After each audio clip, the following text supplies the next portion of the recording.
జై శ్రీరామ్. శ్రీమాత్రే నమః. శ్రీ గురుభ్యో నమః. 2024 సంవత్సరం ఏప్రిల్ నెలలో ద్వాదశ రాశుల వారికి గోచర ఫలితాలు. ఈ ఏప్రిల్ మాసంలో గోచర గ్రహస్థితులు గురు భగవానుడు మేషరాశిలో సంచారం, బుధుడు కూడా మేషరాశిలోనే సంచారం చేస్తూ ఉన్నారు.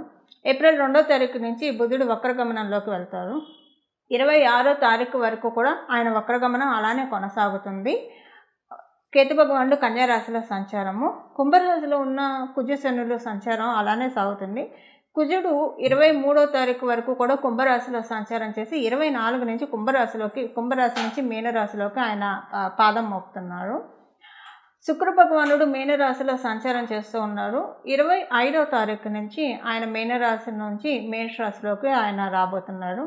సూర్యనారాయణమూర్తి మీనరాశిలో సంచారం జరుగుతూ ఉంది. ఆయన 14వ తారీఖు నుంచి మీనరాశిలోంచి ఆయన ఉచ్చస్థానమైన మేషరాశిలోకి ఆయన అడుగుపెట్టబోతూ ఉన్నారు. రాహు భగవానుడు మీనరాశిలో సంచారం చేస్తూ ఉన్నారు. ఈ గోచర గ్రహస్థితుల రీత్యా ఈ మాసము ఏప్రిల్ నెల మొత్తం కూడా ద్వాదశ రాశుల వాళ్ళకి ఎలా ఉండబోతుంది.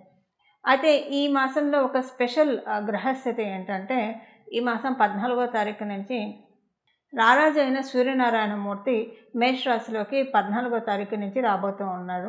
ఆయన మేషరాశిలో ఆయన సంచారం చాలా మంచిది.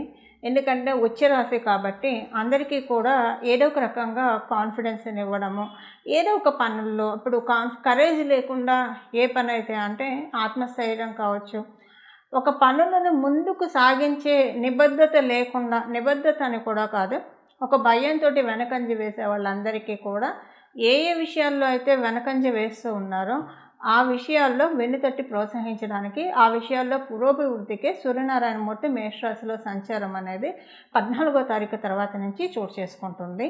ఇక ఇంకొక రిలీఫ్ ఫ్యాక్టర్ ఏంటంటే, ఈ నెల 23వ తారీఖు వరకు కూడా కుంభంలో కుజ భగవానుడు సంచారం, కుజుడు శని కలయిక, వీళ్ళిద్దరి కలయిక కొంత సంఘర్షణలకు దారితీస్తుంది. మరి కొంత మీ జన్మజాతకం బాగా ఉంటే తప్పించి హర్టింగ్స్ ఎక్కువగా ఉంటాయి. అందరూ మనవాళ్లే అనిపిస్తారు, అందరూ పరాయిగానే అనిపిస్తారు. ఏది ఎలానో అర్థం కాని ఒక కన్ఫ్యూజన్ స్టేటు. ఒక ప్రయత్నం మొదలుపెట్టినప్పుడు ఆ ప్రయత్నంలో ముందుకు సాగకపోవడము, కానీ బాగా ఫైటింగ్ తోటి ఆ ప్రయత్నాలు నెరవేరినవి కూడా ఉన్నాయి. అలాగే గృహ ప్రయత్నాలకి, రియల్ ఎస్టేట్లో ఉన్న వాళ్ళకి, వాహనాన్ని కొనాలనుకున్న వాళ్ళకి, భూమి లేదా ఆస్తి కొనాలనుకున్న వాళ్ళకి, అమ్మాలనుకున్న వాళ్ళకి, లేదా కట్టే వాళ్ళకి, ప్రత్యేకించి కన్స్ట్రక్షన్ రంగంలో ఉన్న వాళ్ళకి, లేదా మీ ఓన్ హౌస్ కన్స్ట్రక్షన్ చేసే వాళ్ళకి, ఒక మాటలో చెప్పాలంటే గడిచిన 2 నెలలు కూడా చాలా అంటే చాలా టెస్టింగ్ పీరియడ్, చాలా ఉద్దాన పతనాలు ఈ 2 నెలల్లోనే మీరు చూశారు అందరూ.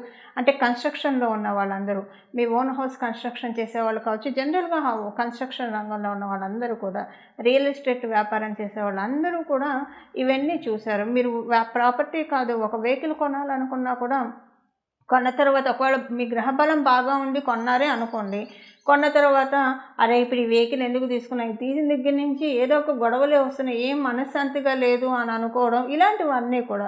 ఒకవేళ కొనాలనుకుంటే కొనలేకపోవడం, కొనాలనుకొని కొనలేకపోతే నిజంగా మీ అంత అదృష్టవంతులు ఎవరు లేరు. ఎందుకంటే ఈ 2 నెలల్లో చాలా ప్రాబ్లమ్స్ ఫేస్ చేస్తుండేవాళ్ళు. కొని ఉంటే కనుక అవి మీకు ఈ నెల 24 నుంచి హౌస్ కన్స్ట్రక్షన్ చేయాలనుకునే వాళ్ళకి, కన్స్ట్రక్షన్లో ఉన్న వాళ్ళకి, రియల్ ఎస్టేట్లో ఉన్న వాళ్ళకి, ఇల్లు లేదా స్థలము పొలము కొనాలనుకున్న వాళ్ళకి, అమ్మాలనుకున్న వాళ్ళకి, వాహనాలు కొనాలనుకున్న వాళ్ళకి, అమ్మాలనుకున్న వాళ్ళకి ఈ నెల 24 నుంచి కొంత ఊరట లభిస్తుంది. ప్రత్యేకించి ఇంజనీర్లకి చాలా మంచి శుభ సమయం. ఎందుకంటే కన్స్ట్రక్షన్ అంతా, బిల్డింగ్ ప్లాన్స్ ఇవన్నీ కూడా ఇంజనీర్సే చేస్తారు కాబట్టి వాళ్ళకి మాసం 24 మొదటి నుంచి కాదండి, 24 నుంచి కొంత ఊరట మొదలవుతుంది. అమ్మయ్య కొంత తెప్పరిల్లుతున్నాం, తేరుకుంటున్నాం, మొత్తం ఇంకా అన్ని పనులన్నీ కూడా పుంజుకుంటాయి, వేగవంతం అవుతాయి అని అనుకోవడానికి చక్కటి అవకాశం ఉంది. ఇక సూర్యనారాయణమూర్తి అయితే మీకు అందరికీ కూడా 14వ తారీఖు తర్వాత నుంచి చాలా సపోర్టింగ్గా ఉన్నారు కాబట్టి కొంత అక్కడి నుంచి చక్కటి ఎనర్జీ బూస్టప్ అయిపోతున్నాయి. ఎలాంటి ఇబ్బంది లేకుండా మనం చేసుకోగలుగుతాం అన్ని పనులు కూడా. ఒకళ్ళ సపోర్ట్ లేకుండా, ఒకళ్ళ సహాయ సహకారాలు లేకుండా మన పనులు మనం చేసుకోగలిగితే మనకి ఎవరికైనా అదే కదా కోరుకునేది. అలాంటిది ఈ మాసంలో తటస్థిస్తుంది ద్వాదశ రాశులందరికీ కూడా. అయితే ఏ విషయంలో ఆ విషయం అది తటస్థిస్తుందన్న విషయం మనం రాశుల వారీగా విడివిడిగా తెలుసుకున్నాం. ఓవరాల్‌గా అయితే స్వయం కృషితో పైకొచ్చే వాళ్ళకి అందరికీ కూడా ఈ మాసం చాలా బాగా ఉందని చెప్పాలి. ఇక మనం వివరాల్లోకి వెళ్దాం. సింహరాశిలో పుట్టిన వాళ్ళకి ఈ మాసంలో మీకు ఆరోగ్య సమస్యలు ఏమైనా ఉంటే కనుక ఆరోగ్య సమస్య నుంచి బయటికి వస్తారు. మానసిక ఆందోళనలు ఉంటే ఆ మానసిక ఆందోళనలన్నిటి నుంచి బయటకు వచ్చేస్తారు. స్కిన్ రిలేటెడ్ ఇష్యూస్ తోటి మీరు కనుక ఏమన్నా బాధపడుతూ ఉంటే వాటి నుంచి చక్కటి వైద్యం వల్ల కావచ్చు, లేదా ఇంకొక ఫ్యాక్టర్ వల్ల కావచ్చు, వాటి నుంచి తొందరగా బయటపడతారు. పిల్లల వల్ల సుఖ సౌఖ్యాలు ఎక్కువ ఉంటాయి. పిల్లలు బాగా రాణిస్తారు. మీరు కనుక మీ పిల్లలు అభివృద్ధిని ప్రతి తల్లిదండ్రి కాంక్షిస్తారు. పిల్లల అభివృద్ధికి చాలా బాగా ఉంటుంది. ఫైనాన్షియల్ ఫీల్డ్స్లో ఉండేవాళ్ళు, అంటే బ్యాంకింగ్ సెక్టార్లో పనిచేసేవాళ్ళు, ఫైనాన్షియల్ డీలింగ్స్ చేసేవాళ్ళు ఎవరైనా సరే, కేవలంగా ఫైనాన్షియల్ ఫీల్డ్స్లో ఉండేవాళ్ళు, వడ్డీ వ్యాపారం చేసేవాళ్ళు, వీళ్ళందరికీ కూడా ఈ మాసం చాలా బాగా ఉంది. బ్యాంక్ సెక్టార్లో చేసేవాళ్ళు వీళ్ళందరికీ కూడా బాగా ఉంది. మీరు బ్యాంకర్ అయినా లేదా లోన్స్ అవి అప్రూవ్ చేసే పొజిషన్లోన మీ అందరికీ బాగా ఉంది. మీరు కనుక లోన్ కోసం ఏమన్నా ప్రయత్నిస్తూ ఉంటే కూడా, రుణం కోసం ప్రయత్నిస్తూ ఉంటే ఈ మాసంలో మీరు చేసే రుణ ప్రయత్నాలన్నీ కూడా చాలా సజావుగా ముందుకు సాగుతాయి.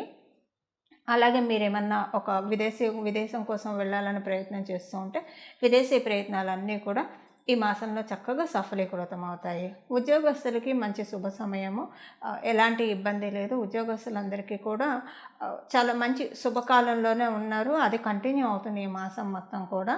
కాకపోతే ఏంటంటే కొంచెం అనుమానాలు, అపోహలు ఎక్కువగా ఉంటాయి ఉద్యోగస్తులకి. వాటి నుంచి మిమ్మల్ని మీరు నియంత్రించుకోవడానికి ప్రయత్నించండి. ఎందుకంటే అనుమానాలంటే నిజంగానే అనుమానమే, అక్కడ ఏం లేదు. అపోహ అంటే అపోహే, అక్కడ నిజంగా ఏం లేదు. కాబట్టి వాటి వల్ల అనవసరంగా మీ మైండ్ డిస్టర్బ్ అవుతుంది. వర్క్ ప్రోగ్రెషన్ కొంచెం ఉండదు. కాబట్టి వీటి నుంచి ప్రయత్నపూర్వకంగా మీకు మీరే బయటికి రావడానికి ప్రయత్నించండి. వ్యాపారస్తుల విషయానికి వస్తే స్వతంత్ర వ్యాపారస్తులకి అత్యద్భుతంగా ఉంది.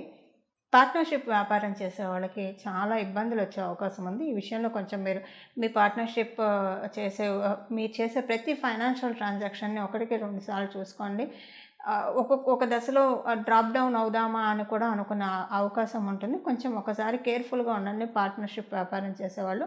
అంటే అక్కడ మీ పార్ట్నర్స్తో వస్తుందని కాదు, అలాంటి సిచ్యువేషన్స్ కొంచెం వచ్చే అవకాశం ఉంది. ఇప్పుడు మనం పరిహారం తెలుసుకుంటాం కాబట్టి అది కూడా చేస్తే కొంతవరకు వాటి నుంచి, ఒకవేళ మీ జన్మజాతకం బలంగా ఉంటే వచ్చిన ఇబ్బంది ఏం లేదు, కొంత చూస్తారు. బలంగా లేకపోతే మటుకు కొంచెం ఇబ్బందులు వచ్చే అవకాశం ఉంది. అలా మిగతా విషయాల్లో అంతా బాగా ఉంది. సింహరాశిలో పుట్టిన వాళ్ళందరికీ కూడా ఆరోగ్యం నిలకడగా ఉంటుంది. ఆరోగ్య విషయంలో ఎలాంటి ఇబ్బంది లేదు. ఇంకా మిగతా విషయాల్లో అంతా కూడా చక్కగా ఉంది సింహరాశిలో పుట్టిన వాళ్ళందరికీ కూడా. చూశారు కదండి ఈ మాసం మీ రాశి యొక్క ఫలితాలు. ఇప్పుడు మనం చేసుకోవాల్సిన పరిహారం చూద్దాం. కుజశనుల కలయిక ఆ సంఘర్షణ నుంచి ఈ నెల 24వ తారీఖు నుంచి బయటికి రాబోతూ ఉన్నాం మనం అందరం కూడా. అందువల్ల ద్వాదశ రాశుల వాళ్ళు కూడా ఒక రకంగా కుజశనుల కలయిక ఇబ్బంది పెట్టినా కూడా మనల్ని చాలా స్ట్రాంగ్ కూడా చేస్తాయి, మానసికంగా దృఢంగా చేస్తాయి. శారీరకంగా ఇబ్బందులు ఉంటే ఇబ్బందులు పెట్టినా దృఢంగా చేస్తారు. అంటే ఒక కషాయం ఇస్తే కానీ పసరమందు తిని అది చేదుగా ఉన్న తింటేనే కదా వ్యాధి అంతా నయమయ్యేది. ఒక రకంగా ఆ జబ్బు నయమయ్యే ప్రక్రియలోనే మనం అందరం ఉన్నాము. కాకపోతే కొంచెం ఆ ప్రాసెస్ హార్డ్గా ఉంటుంది. అది ఇప్పుడు అందరం చూసాం కాబట్టి 24వ తారీఖు నుంచి రిలీఫ్ అవుతాం. కాబట్టి అసలు దీనికి మనం అంటే భగవంతుడు మనల్ని రిలీఫ్ చేస్తున్నాడు కాబట్టి ప్రయత్నపూర్వకంగా ఈ మాసంలో లక్ష్మీ నరసింహస్వామి వారి ఆరాధన చేయండి. మీ ఇంటి దగ్గర లక్ష్మీ నరసింహస్వామి వారి ఆలయం ఉంటే ఆలయానికి వెళ్ళి దర్శించుకొని రండి. చాలా చక్కటి శుభ ఫలితాలు ఉంటాయి. నమో భగవతే లక్ష్మీ నారసింహాయ, నమో భగవతే లక్ష్మీ నారసింహాయ, నమో భగవతే లక్ష్మీ నారసింహాయ. ఈ నామాన్ని మనసులో జపించుకుంటూ ఉండండి. లేదా లక్ష్మీ నరసింహస్వామి వారికి సంబంధించిన అష్టోత్తర శతనామావళి కావచ్చు, సహస్రనామావళి కావచ్చు, లేదా లక్ష్మీ నరసింహస్వామి వారికి సంబంధించిన కరావలంబ స్తోత్రం కావచ్చు, ఏదైనా చదువుకోండి. మీకు కుదిరితే కనుక వడపప్పు పానకం లక్ష్మీ నరసింహస్వామి వారికి నైవేద్యం పెట్టి తినండి. చాలామంది ఇళ్ళల్లో లక్ష్మీ నరసింహస్వామి వారి చిత్రపటం ఉండదు. అలా లేదని మీరు బెంగపడవద్దు. ఇంట్లో వెంకటేశ్వర స్వామి ఫోటో ఉంటుంది కదా, రామచంద్రమూర్తి పటం అయితే అందరి ఇళ్ళలో ఉంటుంది. శ్రీకృష్ణ పరమాత్ముడి ఫోటో లేని ఇల్లు ఎవరి ఇల్లు ఉండదు, విగ్రహం లేని ఇల్లు. వాళ్ళకి ఆ దేవతామూర్తులకే, ఎందుకంటే దశావతారాలన్నీ కూడా విష్ణుమూర్తికి సంబంధించినవే కాబట్టి మీరు మళ్ళీ ప్రత్యేకించి తెచ్చుకోవాల్సిన అవసరం ఏమాత్రం లేదు. వాళ్ళల్లోనే లక్ష్మీ నరసింహస్వామిని వాళ్ళ అంశ కాబట్టి లక్ష్మీ నరసింహస్వామిని భావిస్తూ వాళ్ళకి ఇంకా పరిపూర్తి అంశ భగవానుడు శ్రీకృష్ణ పరమాత్ముడు కాబట్టి రోజు శ్రీకృష్ణ పరమాత్ముడు కానీ రామచంద్రమూర్తికి, వెంకటేశ్వర స్వామికి ఎవరికైనా పర్వాలేదండి, పానకము వడపప్పు నైవేద్యం పెట్టి అది మీరు ప్రసాదంగా స్వీకరించడానికి ప్రయత్నించండి. చాలా చక్కటి శుభ ఫలితాలు ద్వాదశ రాశుల వాళ్ళందరికీ కూడా అందుతాయి. మంగళం. నమో భగవతే వాసుదేవాయ.